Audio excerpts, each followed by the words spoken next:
So Marcus, talk to me about these helmets. Obviously Gentex, you've been making helmets since the 40s. You have the ground helmets that most soldiers are familiar with, but you guys also have other helmets that we you do, make. that's right. As you can see, we specialize in, we have a very big segment now in the special operations helmet, but my segment happens to be Army aviation.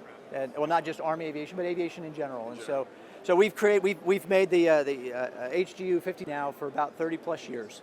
And this is something that every helicopter pilot is familiar with. Every helicopter pilot that flies for the DoD is familiar with this helmet. Sure. The Army's had it now for 30 years. The Navy is fielding it for their younger aviators, and the Marines and the Navy, or excuse me, the Marines and the Air Force have had this as well.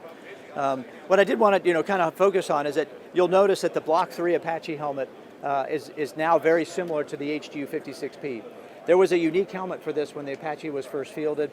When they fielded the Echo model Apache, we went to a standardized helmet, so that the common design is the same.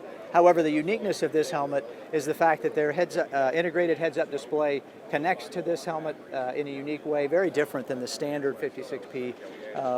And so therefore that monocle comes up here, sits at the eye of the aviator so that he can fly from that. The HGU 56P, like I said, has been around for many years, and we're finally giving it a tech refresh. We're calling it the lockdown liner. And frankly, what that is, for those that are of your audience that are familiar with these helmets, many times the impact liner that's been inside has been a one-piece liner, many times a little uncomfortable.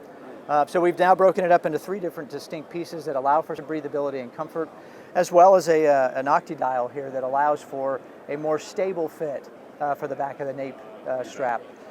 This should allow for those that fly with goggles or other head-borne devices to have a little bit more stable and more comfortable feel. And so we're looking forward to fielding that sometime in 2025, and we're really excited to show it here at the show. Absolutely. So helicopter pilots have some more comfort to look forward to. Last little thing I want to talk to you about. Sure. You mentioned the heads-up display on the Apache helicopter. That's correct. What kind of information are they able to see that you're able to put up in that heads-up display? So the age 64 pilots today are able to take the image that's being produced from their forward-looking infrared as well as their day TV cameras, and they're able to portray that information into their helmets. They use it for targeting purposes. Many of the gun footage that we're familiar with is taken from the image that's produced for that heads-up display. So we're very familiar with what it looks like. Sure. It also has data that allows the pilots to fly. So basically a rate of descent, rate of climb, whether they're in trim, airspeed, altitude, those sorts of information is also available. And frankly, one of the biggest pushes I think for the Army and in Army aviation is to improve upon the heads-up displays that are available for aviators. And so we partner a lot with our industry partners when it comes to heads-up displays and heads-up display technology, because much like an aircraft is a platform, we believe our helmet system is a platform with which other industry partners will use to put their kit and capability on. So we're excited to work with them. Marcus, thank you so much for joining us today. You're welcome. Thank you so Appreciate much it. for the time.